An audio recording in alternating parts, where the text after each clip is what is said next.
आज की क्लास में हम लोग पढ़ने वाले हैं स्लोप। स्लोप बहुत इंपॉर्टेंट टॉपिक है।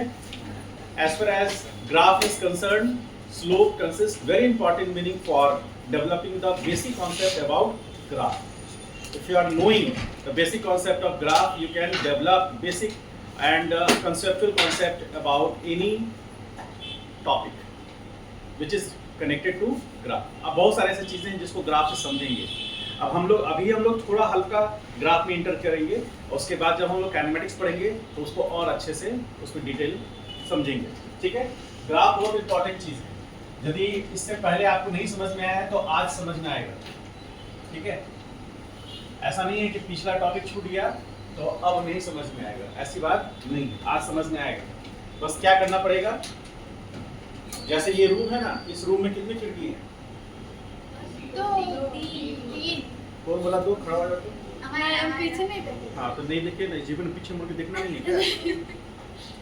इस रूम में 3 खिड़की, एक दरवाजा है। ठीक है, और चाहते हैं कि आप इस रूम में फ्रेश एयर इंटर करें और जो डेड एयर है, डेड एयर मतलब जो ऑक्सीडाइज्ड हो चुका है, वो एयर यहाँ से बाहर निकले और फ्रेश एयर इंटर आए, सो दैट कि आप जब इनहेल करें तो ऑक्सीजन आपको बेटर तरीके से मिले। तो उसके लिए इस रूम में फ्रेश एयर आने के लिए, नया एयर आने के लिए क्या करना पड़ेगा? खिड़की और दरवाजे को खोलना पड़ेगा। तो दिमाग का खिड़की दरवाजा खोल करके सुनिएगा तो आपको समझ में आएगा, और यदि नहीं खोल के सुनिएगा तो नहीं समझ में आएगा। यदि आप सोच रहे हैं, दिमाग यहाँ, आँख यहाँ लगाए हुए हैं, दिमाग में सोच रहे हैं कि आज ये वाला काम करना था, नहीं हो पाया, आज उसको मैसेज करना था, और ये आज हमको भूख भी लगा हुआ है, घर जाके सबसे पहले, घर के पहले जाके मोमोज खा लेना है, तो नहीं हो पाएगा। ठीक है, फिर दिमाग में सोच रहे हैं कल रात को ही उसको मैसेज किया, अभी तक डबल टिक हुआ नहीं, क्या वो डबल टिक वाला हटा दिया है? सब ब्लॉक हो गया। तो ये सब चीजें जो इंस्टा फेसबुक वगैरह है, इस सबको थोड़ा देखिए क्या कीजिए। ठीक है, और बहुत एंजॉय कीजिएगा यदि अच्छे से समझ गए, और नहीं तो आपके यहाँ दर्द होने लगेगा। सब कॉन्शियस माइंड यहाँ होता है, यहाँ दर्द होना सबसे पहले। यहाँ दर्द उसका होता है जो ध्यान देकर कोशिश करता है समझने का, जो कोशिश नहीं करता है समझने का, उसको यहाँ दर्द नहीं होता है, तो सीधे ऊपर से निकल जाता है कि नहीं? देखिए, दिमाग जैसे कहते हैं ना, दिमाग गर्म हो गया। दिमाग गर्म कब होगा? जब यूज कीजिएगा। जैसे कार का इंजन या बाइक का इंजन गर्म कब होगा? जब वो यूज होगा। जो यूज नहीं होगा तो गर्म ही नहीं होगा, है ना? तब जो आदमी रिलैक्स रहता है, 5 स्टार का ऐड देखेंगे। हाँ, एक 5 स्टार बुढ़ी लेडी होती बैठी हुई बोलती है, बेटा जैसा वो खा दो, तो वो खा रहा होता है। एकदम रिलैक्स माइंड है, गर्म हो ही नहीं सकता है। बेचारी बुढ़ी और लेडी खुद जाती है उठाने के लिए, ऊपर से सामान गिर जाता है। अच्छा हुआ तो लेडी ने बोला थैंक यू बेटा, तुमने कुछ नहीं किया। तो 5 स्टार खाना है तो ऐसा ही माइंड हो जाएगा। ठीक है, तो ग्राफ में हम लोग सबसे पहले स्टडी करते हैं हम लोग स्लोप का। ठीक है, स्लोप मतलब होता क्या है? स्लोप को हिंदी में क्या कहते हैं? ढलान। ठीक है, तो ढलान मतलब कुछ एक पर्टिकुलर एंगल होगा, और वो एंगल इस बात को डिसाइड करेगा कि ढलान कितना है। स्लोप ज्यादा तो ज्यादा एंगल, स्लोप कम तो कम एंगल। अब आइए आम भाषा में हम लोग समझ लें इस बात को। तो जैसे मान लीजिए, सपोज करें कि ये हमारा एक्स एक्सिस है, एक्स एक्सिस जिसपे हम लोग इंडिपेंडेंट वेरिएबल को रिप्रेजेंट करते हैं, और y इस पर हम लोग डिपेंडेंट वेरिएबल को रिप्रेजेंट करते हैं, y। तो आप इसको देख के कह सकते हैं कि y is function of x, यानी x के चेंज होने पर y चेंज करेगा, और यदि ऐसा नहीं होता है तो y will not be function of x। हम बताएंगे कैसे कैसे। अब इसमें कुछ रूल है, ध्यान ये रखना है कि स्लोप जो है वो एंगल से रिलेटेड होता है। तो मान लीजिए यहाँ पर कोई पॉइंट है, इस पॉइंट का नाम P है और कोऑर्डिनेट x, y है। ठीक है, तो इस पॉइंट से हमने एक लाइन ड्रॉ किया है, आर्बिट्री कोई एक लाइन लिया है, इससे बहुत सारे infinite number of lines cross कर सकते हैं। तो एक हमने x एक्सिस के साथ ये जो डायरेक्शन है वो एंटी क्लॉकवाइज है या क्लॉकवाइज है? एंटी क्लॉकवाइज है। देख रहे हैं, घड़ी के अपोजिट डायरेक्शन, इसको बोलेंगे एंटी क्लॉकवाइज। डायरेक्शन, और एंटी क्लॉकवाइज डायरेक्शन को हम लोग क्या मानते हैं? पॉजिटिव। एजम्पशन है हमारा। कोई तलवार लेके खड़ा हो जाएगा, बोलेगा सर नहीं मानेंगे, ठीक है तब तक मानेंगे, लेकिन इन जनरल हमारा एजम्पशन क्या रहता है? मानते हैं इन जनरल। इन जनरल हम इस हाथ को क्या कौन सा बोलते हैं? राइट हैंड बोलते हैं, और इस हैंड को लेफ्ट। आप बोल सकते हैं नहीं हम इसको राइट हैंड मानेंगे, आप मान सकते हैं, कोई इसमें उल्टी बात नहीं है, लेकिन इन जनरल कन्वेंशन हमारा है कि एंटी क्लॉकवाइज जो एंगल बनेगा उसको हम पॉजिटिव लेंगे, और क्लॉकवाइज जो एंगल बनेगा उसको नेगेटिव लेंगे, ठीक है। अब इस पॉइंट से हमने ये एंगल बनाया, इसको एंगल को थीटा करें, तो हमको ये स्लोप पता करना है। ये जो स्लोप है वो पता करना है। स्लोप मतलब tan थीटा। tan थीटा को ही स्लोप क्यों कहते हैं, समझिए ध्यान से। अब ये पॉइंट P है, तो P से हम एक परपेंडिकुलर ड्रॉ करते हैं। कैसे ड्रॉ कर सकते हैं ना? तो यहाँ परपेंडिकुलर एक ड्रॉ कर दिए, तो इस पॉइंट को हम M कहते हैं, और इस पॉइंट का नाम हम N रखते हैं, ठीक है। तो अब इस पॉइंट का हमने N नाम का M रखा, ये पॉइंट ठीक है, ये थीटा है। तो हमें पता करना है स्लोप कितना होगा। तो स्लोप के लिए ये परपेंडिकुलर है, परपेंडिकुलर, और ये बेस है, ठीक है।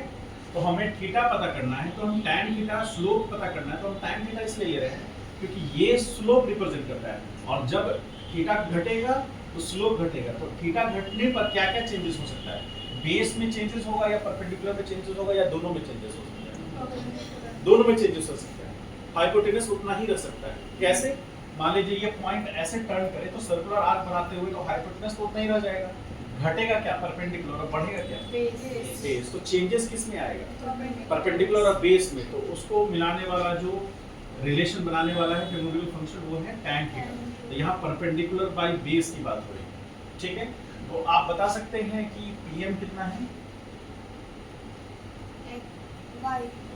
y, और यहाँ से NM x। आप यहाँ से एक्सिस ले सकते हैं, कोई इशू नहीं है, एक्सिस आप यहाँ से ले सकते हैं, आप ये सोच नहीं चलिए। तो यहाँ पर x हुआ, तो अब हम बात करेंगे tan थीटा का। तो tan थीटा बराबर होगा y by x, और इसी को हम लोग बोलेंगे m, और यही रिप्रेजेंट करता है स्लोप। स्लोप, तो स्लोप मतलब क्या हुआ कि यदि कोई लाइन, स्ट्रेट लाइन, ध्यान रखिएगा कि if a straight line makes anti-clockwise angle with x-axis or horizontal axis, x-axis or horizontal axis. If a straight line makes anti-clockwise angle with x-axis or horizontal axis, then inclination is known as slope of the line, and it is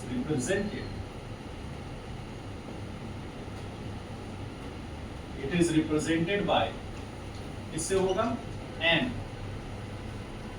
where m is tan theta. Theta क्या रहेगा? Anti clockwise angle. समझ पाए? जैसे मान लीजिए एक छोटा सा एग्जांपल और लीजिए। मान लीजिए कि कोई एक पॉइंट है, इस पॉइंट का नाम है -1, 2, ठीक। तो ये एंगल जो बना, ये हमारा थीटा हुआ ना। तो यहाँ पर हम क्या कह सकते हैं? Where theta is greater than 90 degree, इस एंगल को हम क्या मान सकते हैं? इस एंगल को यदि हम अल्फा मान लें, तो वो tan क्या होगा? tan theta is equal to tan 90 plus alpha. होगा ऐसा? होगा? और पूरी दुनिया जानती है कि tan 90 प्लस थीटा क्या होता है? हाँ? तुम बताओ। हाँ? शुभम? Minus cot theta. बोलो, माइनस क्यों हो जाएगा? माइनस प्लस कॉस थीटा होगा ना सेकंड क्वाड्रेंट में, इसीलिए यहाँ पर कॉट थीटा होगा, कॉट थीटा माइनस होगा, ठीक है, होगा ऐसा। तो यहाँ पर सेकंड क्वाड्रेंट में टेन क्या हो गया, नेगेटिव, ठीक। अच्छा, और मान लीजिए कि इस पॉइंट को हम ऐसे लेते हैं, तो यहाँ से ये एंगल तो नेगेटिव होगा, क्यों, क्योंकि ये क्लॉकवाइज है, ठीक है। इस एंगल को हम मान लेते हैं बीटा, तो हम क्या लिख सकते हैं, यहाँ पर ध्यान दीजिए 90 प्लस अल्फा, और इसी को क्या लिख सकते हैं, बराबर tan, इसको माइनस बीटा लिख सकते हैं क्या,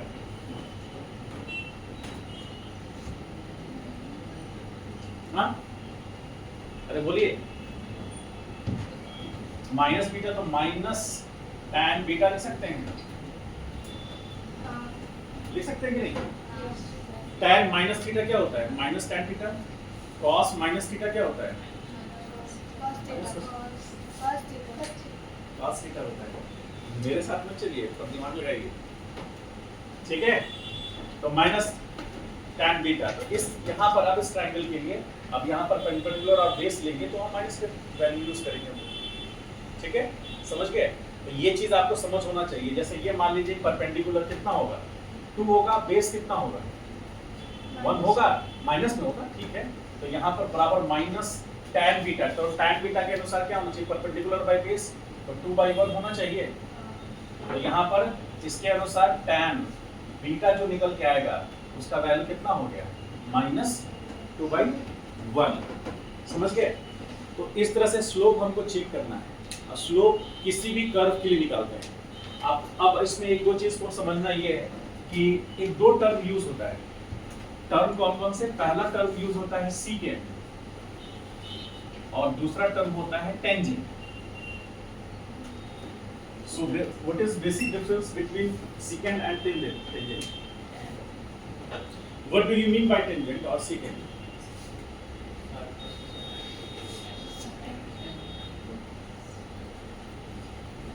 बताइए।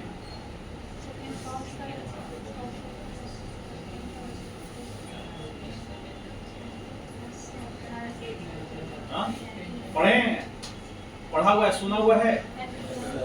हिंदी हमको नहीं पता, हिंदी में क्या बोलते हैं हमको नहीं पता, इंग्लिश की बात बता रहे हैं। सेकेंड और टेंजेंट पढ़ा है, पढ़े हैं ना, शायद तुम पढ़े हो, तुम क्या होता है बताओ।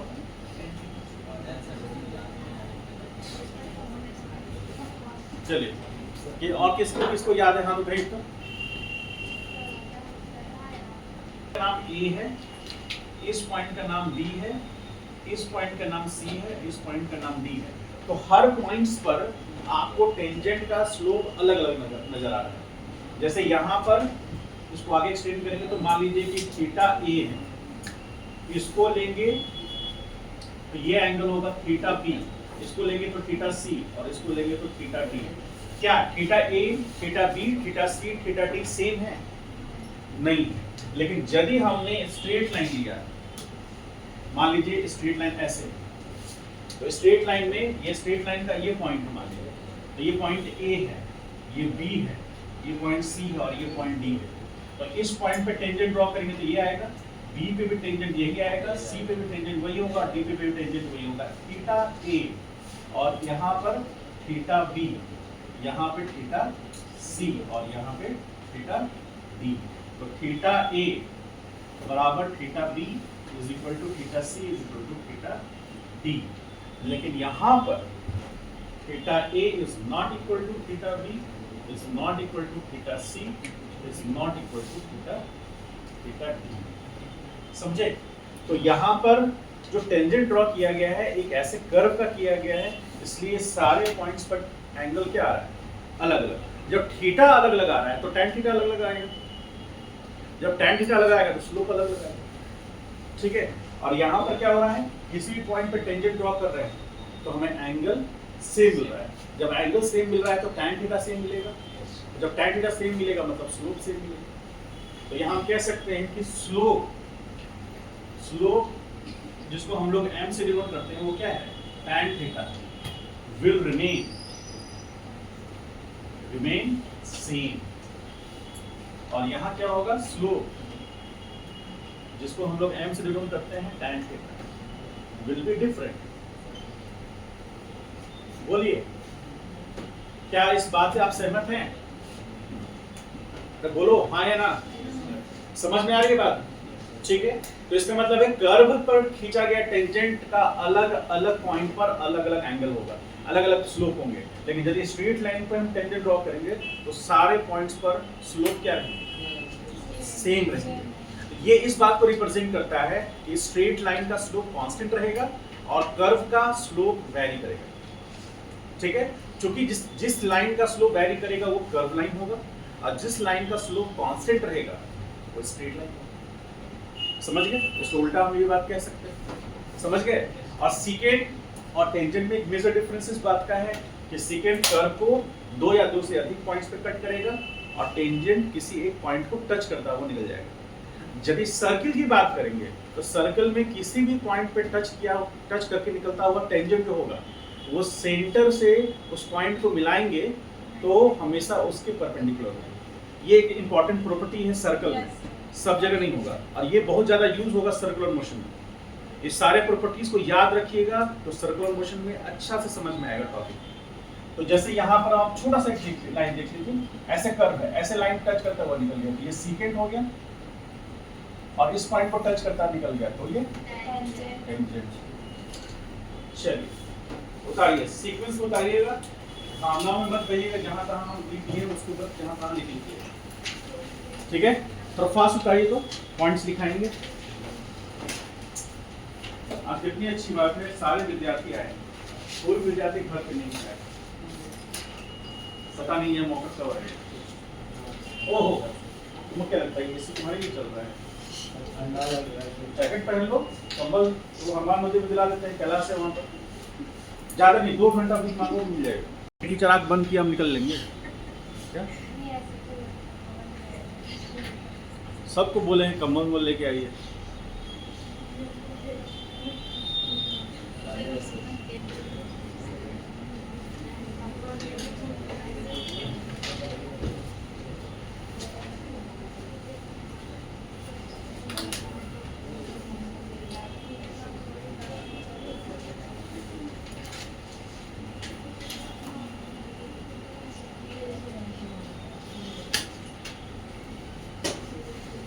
मान लीजिए ये पॉइंट है, पहला क्वेश्चन देख रहे हैं।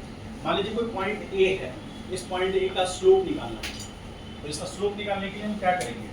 ऑरिजिन से इसको मिलाएंगे, तो ऑरिजिन से इसको इस तरह से मिलाएं तो ये जो एंगल बनेगा एंटी क्लॉकवाइज, एक तो क्लॉकवाइज भी बन सकता है जो कि 90 प्लस थीटा होगा, तो यहाँ पर एंटी क्लॉकवाइज ले रहे हैं तो थीटा ले रहे हैं। अब यहाँ से हमको स्लोप निकालना है, कहेंगे कि स्लोप ऑफ दिस लाइन, कौन सा लाइन है ये सेंटर पॉइंट को ओ बोल रहे हैं, तो ओ ए लाइन, उस लाइन का स्लोप निकालना है। तो m is equal to tan theta और tan theta is equal to perpendicular by base. इस केस में जो स्लोप निकल के आएगा वो कितना होगा? ये 4 और ये 2 होगा, तो 4/2 दैट इज इक्वल टू 2। तो यहाँ पर m इज इक्वल टू 2 आया और m क्या है? m ग्रेटर देन 0 है, तो हम कहेंगे कि स्लोप इज पॉजिटिव, स्लोप क्या है? पॉजिटिव। आइए अब सेकंड पॉइंट में देखते हैं, ध्यान से देखिएगा। सेकंड पॉइंट, मान लीजिए कि यहाँ पर एक पॉइंट ये है, सपोज करें एक पॉइंट यहाँ है, इस पॉइंट को ए कह रहे हैं 1,2 है, ठीक है, और एक सेकंड पॉइंट ये है, इस पॉइंट को बी बोल रहे हैं, ये 4,2 है, ठीक, समझ पा रहे? तो अब आपको इससे मिलाएंगे लाइन, एक लाइन मिला, अब आपका इसका स्लोप पूछा जा रहा है, slope of this line, line कौन सा? ए बी, तो स्लोप क्या होगा इसके लिए? क्या इसके पैरेलल में हम एक्स एक्सिस जो ले रहे हैं, एक्स ये वाई है, तो एक्स को हम पैरेलल शिफ्ट कर सकते हैं ऐसे, एक्स, तो एक्स एक्सिस के साथ सिंस दिस लाइन, कौन सा line? Line A B is ध्यान से देखिएगा, बहुत important, is parallel to horizontal axis. और यहाँ हॉरिजॉन्टल एक्सिस कितना है और एक्स एक्सिस। हॉरिजॉन्टल एक्सिस क्या है, एक्स है। कभी कभी यहाँ टाइम होगा, कभी कभी यहाँ कुछ और पैरामीटर्स होंगे। तो हॉरिजॉन्टल एक्सिस पे जो होगा वो हमारा इंडिपेंडेंट वेरिएबल है, और वाई एक्सिस पे जो होगा वो हमारा डिपेंडेंट वेरिएबल है। तो हमेशा जो रेशियो हम देखेंगे तो हम डिपेंडेंट वेरिएबल को डिफरेंशिएट कर रहे होंगे किसके रिस्पेक्ट में, इंडिपेंडेंट वेरिएबल। अभी यहाँ x है लेकिन यहाँ पर हॉरिजॉन्टल एक्सिस होगा। तो since this line AB is parallel to horizontal axis, so the angle between horizontal axis and AB line is 0. So slope क्या होगा, slope जिसको हम लोग क्या बोलते हैं m is equal to tan 0 is equal to 0।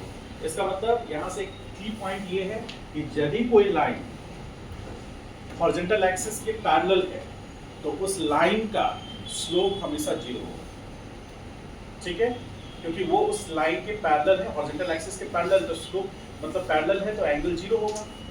दो पैरेलल लाइंस के बीच का एंगल 0 होगा, और दो एंटी पैरेलल लाइंस के बीच का एंगल 180 डिग्री होगा।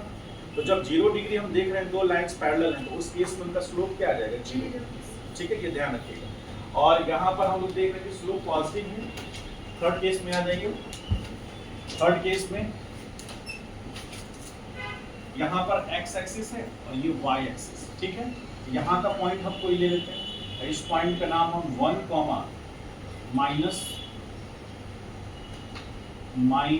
4 ले लेते हैं, ठीक है।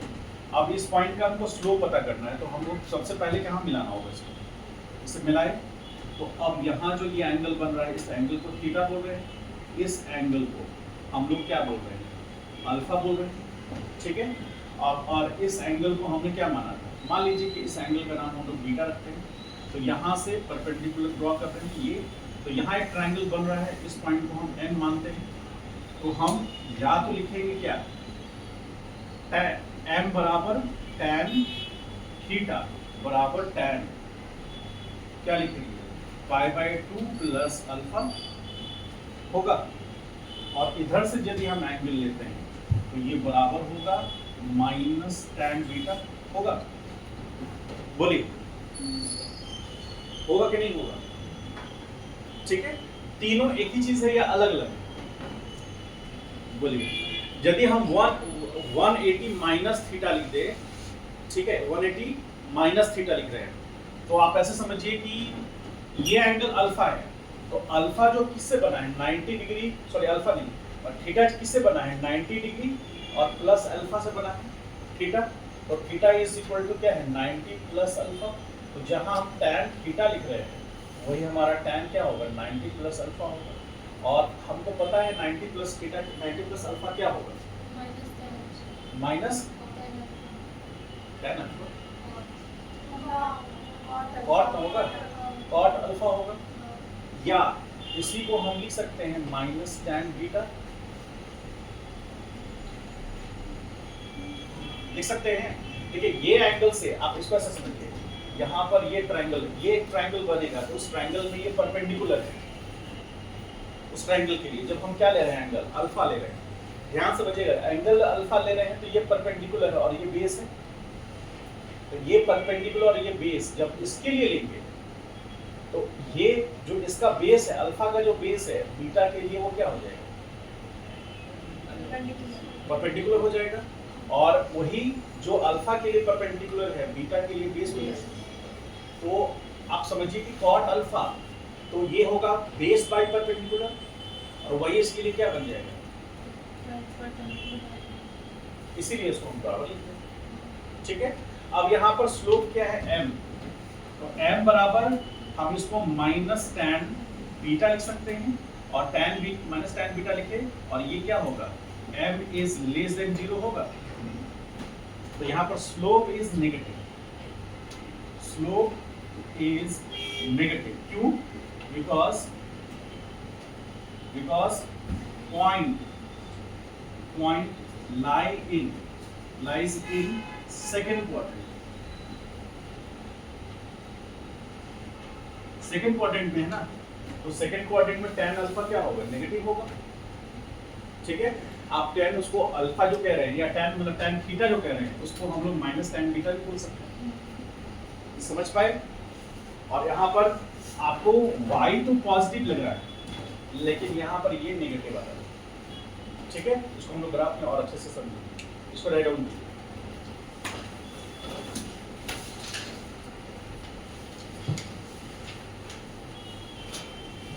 दिक्कत नहीं होनी चाहिए, मैं क्या आपको समझना है।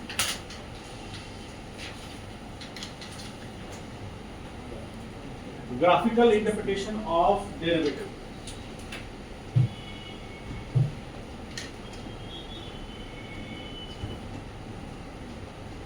आप सेकेंड और टेंजेंट में डिफरेंस समझ गए, स्लोप निकालना समझ गए ऑन एन एवरेज, फिर हम लोग डिटेल में घुसेंगे उसमें।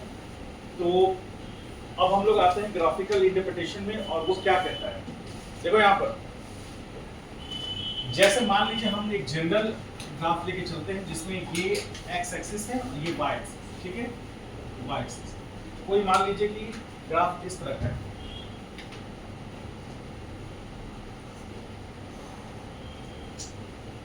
मान लीजिए यहीं पर वो ग्राफ है ऐसा, ये पॉइंट ए है और ये पॉइंट बी है। इस पॉइंट का कोऑर्डिनेट 0,0 है और इस पॉइंट का कोऑर्डिनेट 4,0 है। ठीक है, तो इस ये जो लाइन है, ये लाइन के लिए आप क्या कहेंगे, इसके बारे में क्या क्या कमेंट किया जा सकता है। यहाँ पर आप कह सकते हैं this line is parallel to किसके,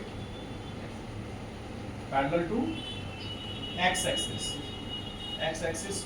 तो स्लोप क्या होगा, स्लोप इक्वल टू 0, स्लोप 0 होगा, यानी f का वैल्यू क्या होगा, 0 होगा।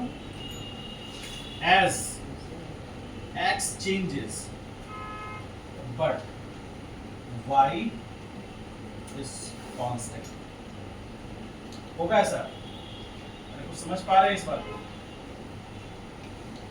जैसे y इज इक्वल टू 2 मान लेते हैं, y equal to constant c मान लेते हैं। y इक्वल टू c करने का मतलब क्या है, यदि x का वैल्यू हमने 0 रखा तो y कितना मिलेगा, वो 0 मिलेगा। x का वैल्यू मान लीजिए हमने 1 रखा तो y क्या मिलेगा, 0। x का वैल्यू 2 रखा तो y कितना मिलेगा, 0। x का वैल्यू 3 रखा तो y कितना मिलेगा, 0। और x का वैल्यू हमने 4 रखा तो y कितना मिल रहा है, 0। इसका मतलब है कि x का वैल्यू कुछ भी रखिए, y का वैल्यू कांस्टेंट रहेगा। It means the value of y will not depend on the value of x. So value of x is changing independently, and corresponding to it the value of y is constant. वो 0 है, constant है। तो यहाँ पर हम कह सकते हैं कि y is not function of x। कह सकते हैं ऐसा? तो हम ये लाइन भी लिख सकते हैं कि on changing the value of x, y remain constant। y क्या है, constant। ये इस ग्राफ से हम समझ सकते हैं। और वो क्या है, और y का वैल्यू क्या है, 0। कांस्टेंट में क्या है, 0 है। ठीक है, सेकंड में आएगी, इसको फर्स्ट मान लीजिए, सेकंड आइए। समझ पा रहे हैं? धीरे धीरे हम लोग लेवल बढ़ाएंगे। अभी आपको लग रहा हो कि ठीक है तो ठीक है, लेवल बढ़ेगा। और अगला ग्राफ देखिए क्या कह रहा है। इस पॉइंट का नाम A है और इस पॉइंट का नाम B है। अब यहाँ पर क्या हो रहा है, ये जो डिस्टेंस है ये y is equal to x0। ठीक है, ये दूरी मतलब समझे, x का वैल्यू कुछ भी रखेंगे तो y हमको क्या मिलेगा,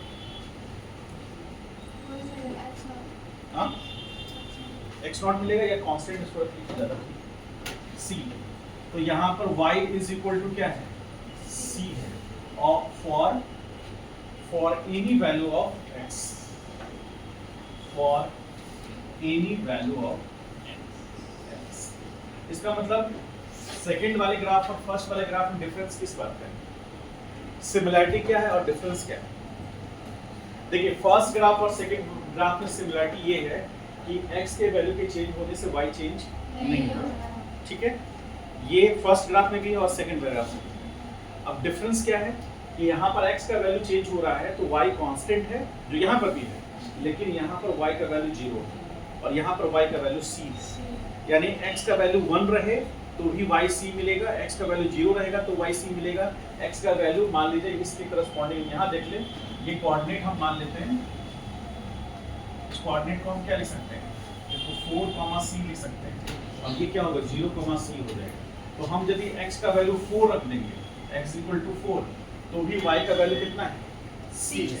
इसीलिए यहाँ पर भी ये जो स्लोप होगा इस लाइन का, तो slope of this line will be 0 होगा। बिकॉज क्या रीजन क्या है, because the line is parallel to x axis. ध्यान रखिएगा ये लाइन को, इंपॉर्टेंट, ठीक है। स्लोप 0 है, but here the value of y will be c, which is a constant, ठीक है। अब आइए थर्ड पॉइंट में आते हैं।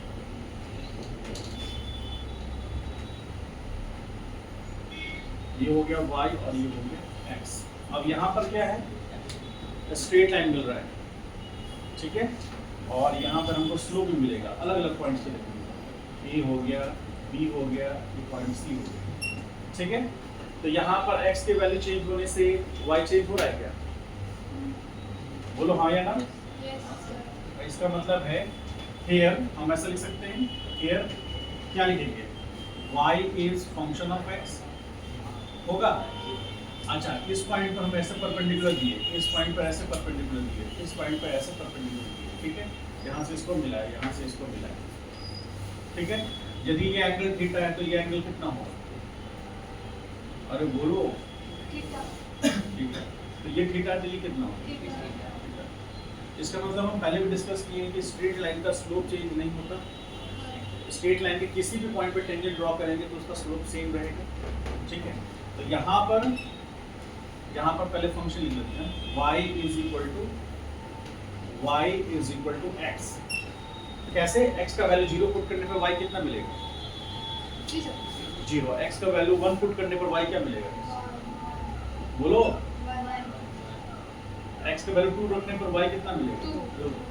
x का वैल्यू 3 रखने पर 1, बस हो गया। तो आप देख रहे हैं यहाँ पर कि ये जो स्लोप है tan थीटा, तो यहाँ पर x, तो tan थीटा कितना होगा, tan थीटा बराबर y अपॉन x होता है ना, तो 1/1 बराबर 1। तो tan theta is equal to क्या हो जाएगा, बताइए। tan theta is equal to tan 45 होगा, तो थीटा इज इक्वल टू कितना होगा, 45। यदि y इक्वल टू x का ग्राफ है तो थीटा एंगल कितना होगा, 45, स्लोप 45 होगा यदि y इक्वल टू x का ग्राफ है। समझ गए, y इक्वल टू x का ग्राफ मतलब x के वैल्यू के साथ साथ y का वैल्यू चेंज करेगी, ठीक है। तो ये जो रेशियो आया, ये जो एंगल आया है, इससे हम स्लोप कह सकते हैं, यानी कि m बराबर कितना हो जाएगा, m बराबर tan 45 इज इक्वल टू 1। तो स्लोप कितना होगा, equation of the straight line जानते हैं आपको, y is equal to mx plus c। पढ़े इस तरह का, देख लिए हैं कैसे, कहीं जा रहे थे रास्ते में दिख गया, शिवम तो बताओ, शिवम कोई आइडिया नहीं है, किसी को कोई आइडिया है इसके बारे में, y equal to mx plus c, नहीं आइडिया, चलो कोई बात नहीं, इसको राइट डाउन कीजिए, तीनों को कंप्लीट करो।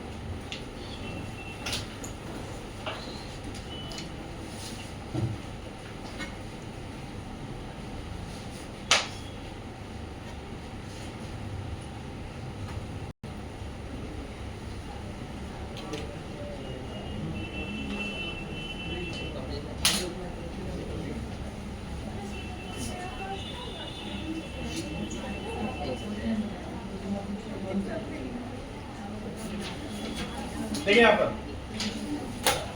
रेडी कीजिए स्टार्ट करते हैं। किसी को पानी भी पीना है क्योंकि टॉपिक लंबा जाएगा ये। पानी भी पीना है ले लीजिए। सबसे पहले वाटर बोतल तुम ही उठाई। रख भी चुकी है।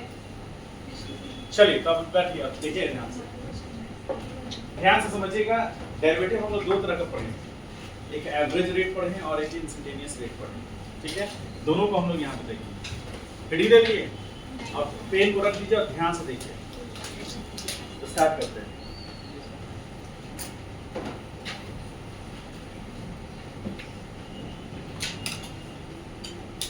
अभी आप ड्रॉ नहीं कीजिएगा, सिर्फ देखिए। ये एक्स एक्सिस हो गया और ये वाई एक्सिस, ठीक है। मान लीजिए कोई एक पोजीशन है यहाँ, इस पोजीशन को ए कह रहे हैं और एक चीटिंग है। सपोज करें ए पोजीशन का कोऑर्डिनेट कितना है, तो ए पोजीशन की कोऑर्डिनेट है x1, y1।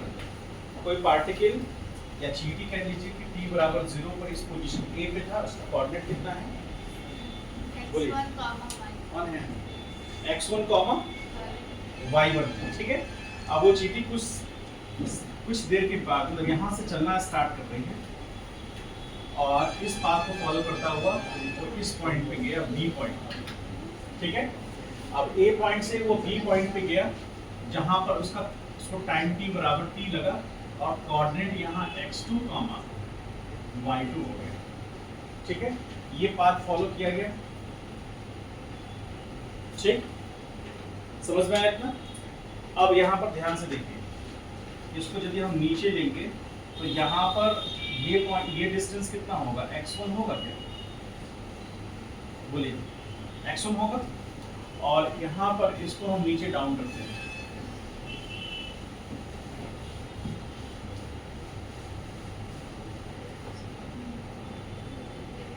ठीक है।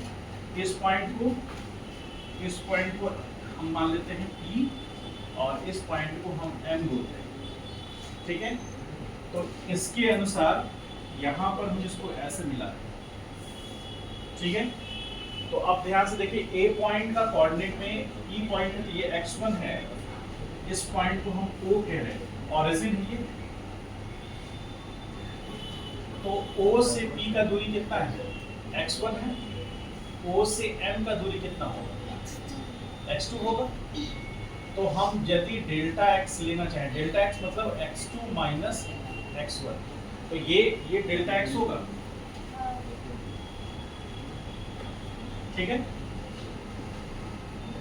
ये y1 है, इस पॉइंट का हम नोटेशन देते हैं n। तो ये जो दूरी है, कौन सा दूरी है?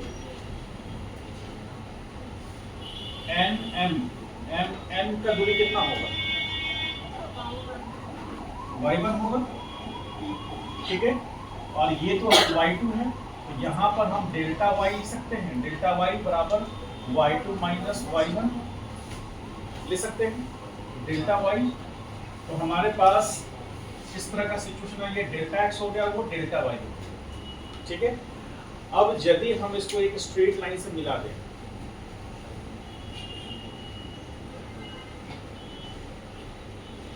यदि हम इसको एक स्ट्रेट लाइन से मिलाते हैं, तो ये स्ट्रेट लाइन क्या रिप्रेजेंट करेगा? बोलिए। स्ट्रेट लाइन को हम आगे एक्सटेंड करा रहे हैं और ये कर्व लाइन को आगे ले जा रहे हैं, ठीक है।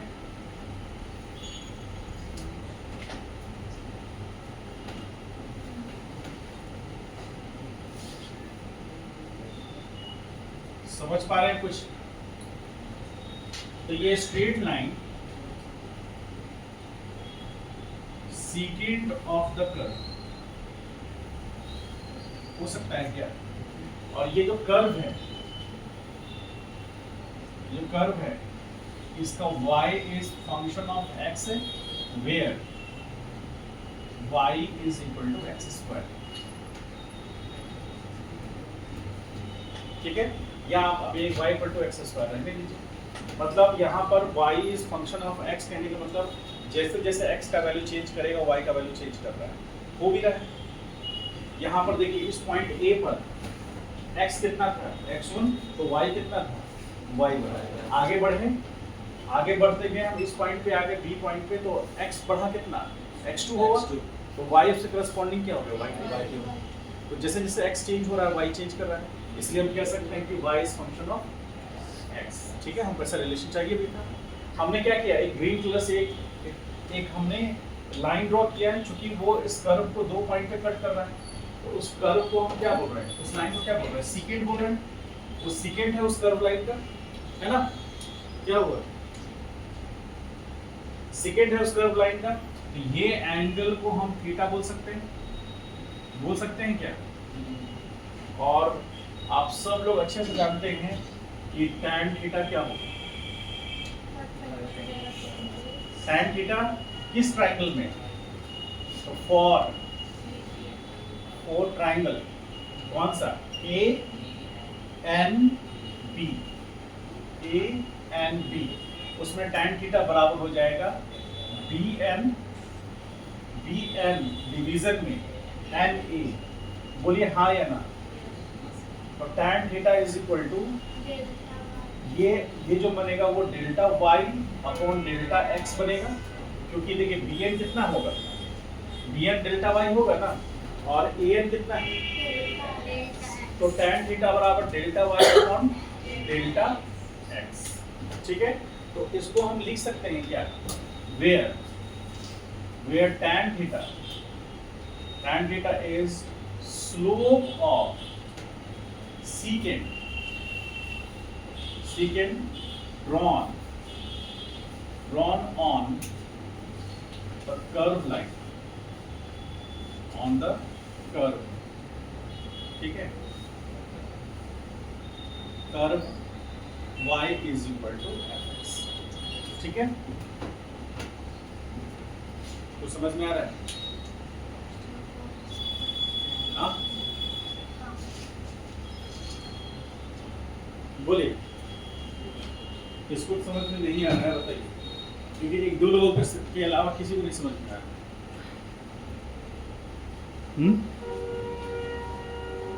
तो जो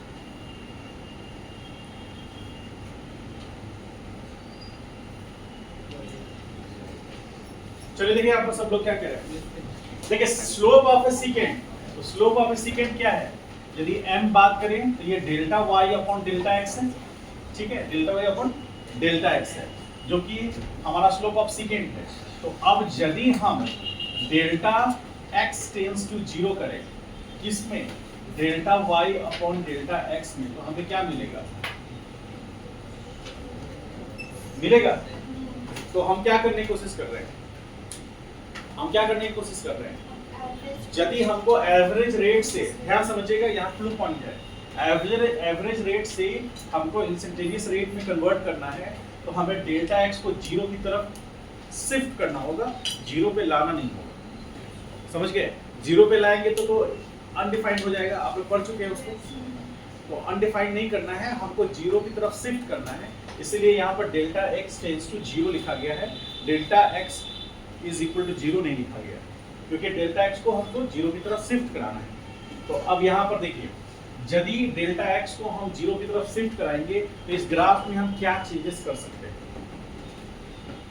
हमको अभी y के बारे में नहीं सोचना, हमको ये सोचना है कि डेल्टा x को हम क्या करेंगे, 0 की तरफ शिफ्ट कराएंगे। तो डेल्टा x जब 0 की तरफ शिफ्ट करेगा तो a पॉइंट और n point, a point positive इधर शिफ्ट करना चाहेगा और n पॉइंट इधर शिफ्ट करना चाहेगा, तभी तो उनके बीच का गैप घटते 0 के लगभग में आ जाएगा, तभी तो हम डेल्टा x टेंड्स टू 0 कह सकते हैं।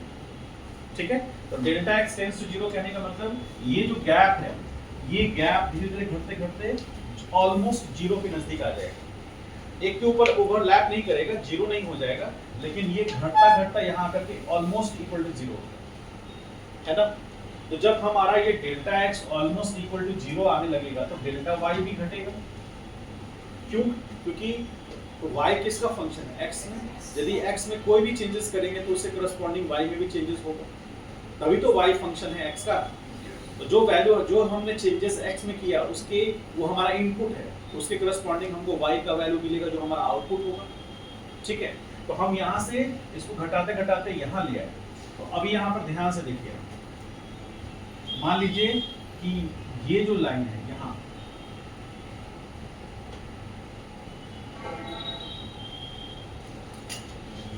ये जो लाइन है इसको हम लोग बोल रहे हैं dx। ठीक है, dx क्यों? क्योंकि ये वैल्यू कितना है डेल्टा x, ये वैल्यू तो डेल्टा x है, तो डेल्टा x टेंड्स टू 0, तो लगभग हम उसको ये जो गैप आ रहा है इस गैप को हम dx बोल रहे हैं। हालांकि बहुत ही छोटा होता है, आपको देखने के लिए इतना हम बनाए हैं, ये ऑलमोस्ट बहुत छोटा है। तो यहाँ पर ये जो हुआ a से m डेल्टा x और ये क्या हुआ dx, छोटा होता होता है, तो उसी की करस्पॉन्डिंग हमको y में चेंजेस करना होगा। ठीक है, तो ये देखिए y में चेंजेस हुआ और ये बन गया dy। b से n डेल्टा y है, वो शिफ्ट होकर के क्या हुआ dy। जैसे a से n डेल्टा x है, वो शिफ्ट होकर के हो गया dx। तो जैसे डेल्टा x dx हुआ तो उससे करस्पॉन्डिंग डेल्टा y क्या बन गया dy बन गया। तो ये हो गया उसका dy। ठीक है, ये ले।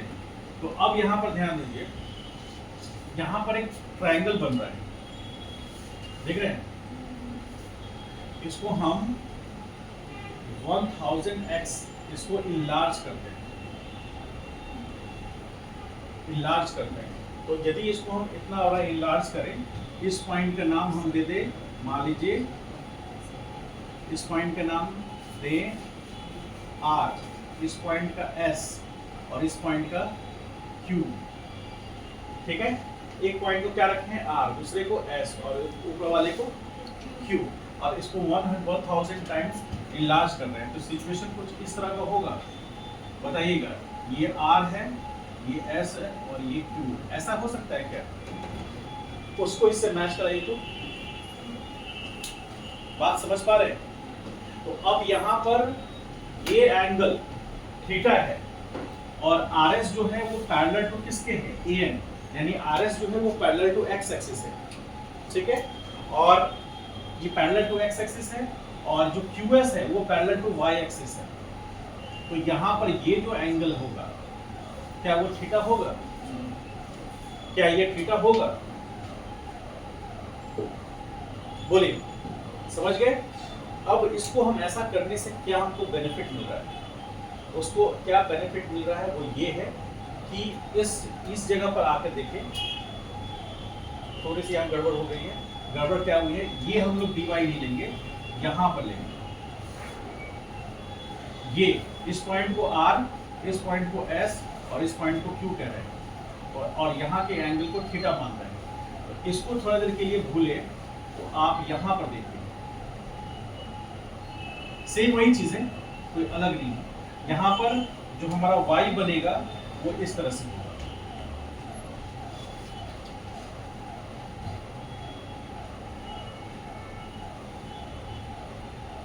तो यहाँ ना होकर के इसको हम dy लेंगे। ठीक है, और यहाँ पर ये हो गया डेल्टा x और इधर हो गया dy। तो यहाँ R S Q, ये एंगल थीटा और ये क्या है dy और ये क्या है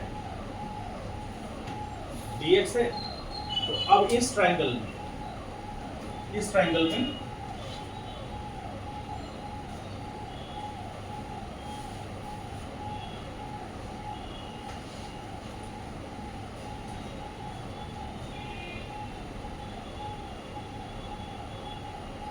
इसको 1000 टाइम्स इनलार्ज करना है। ठीक है, तो अब यहाँ पर इस ट्रायंगल में यदि हम tan थीटा देखेंगे तो tan थीटा बराबर क्या होगा? बोलिए, dy अपॉन dx होगा। अच्छा, ये जो पॉइंट है, इस पॉइंट पर हम क्या कर रहे हैं कि एक टेंजेंट ड्रॉ कर रहे हैं। समझ गए? तो ये जो लाइन है ये क्या है? Tangent drawn at A point point on the curve, तो क्या देगा, गिव्स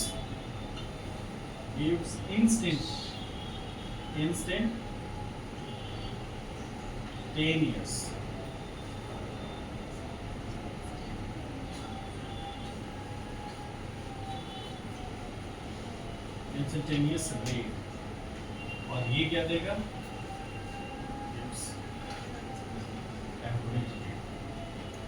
समझ पा रहे हैं कुछ? हाँ? क्या जो चीज हमने सेकंड एवरेज देगा, टेंजेंट एक्सिस देगा, ठीक तो है।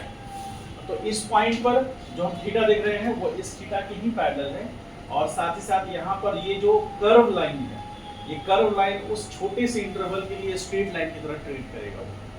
तो स्ट्रेट लाइन की तरह ट्रीट करेगा, तो ये हो गया वो लाइन, स्ट्रेट लाइन, और ये हो गया dy और ये dx। तो ये क्या है, dy है और ये dx है। तो देखिए r पॉइंट ये है, इस पॉइंट को s कह रहे हैं, ये पॉइंट s है, ये पॉइंट को q कह रहे हैं, ये पॉइंट q है। और वो कर्व को जो पहले इंटरवल इतना था उसको घटाकर इंटरवल इतना छोटा कर दिया गया।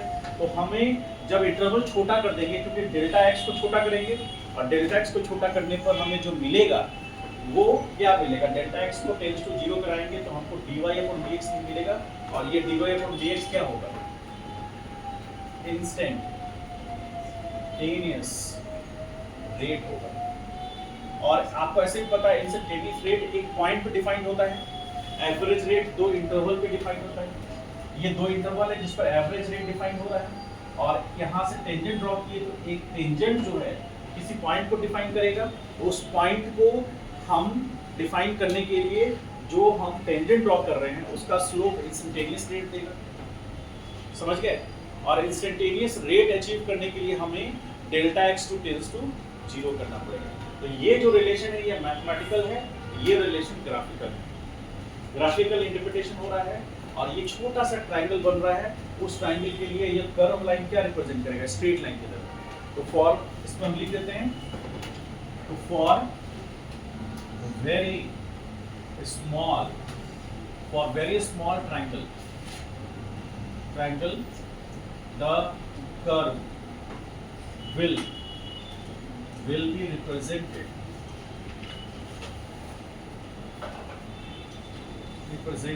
as a straight line।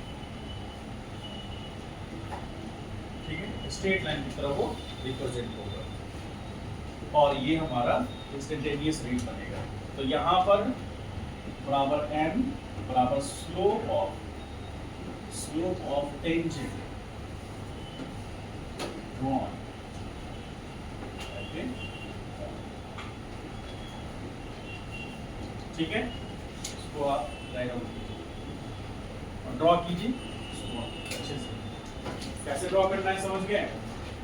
यहाँ पर आपको छोटा सा डेल्टा x दिखाना, उससे करस्पॉन्डिंग आपको डेल्टा y दिखाना। चलिए,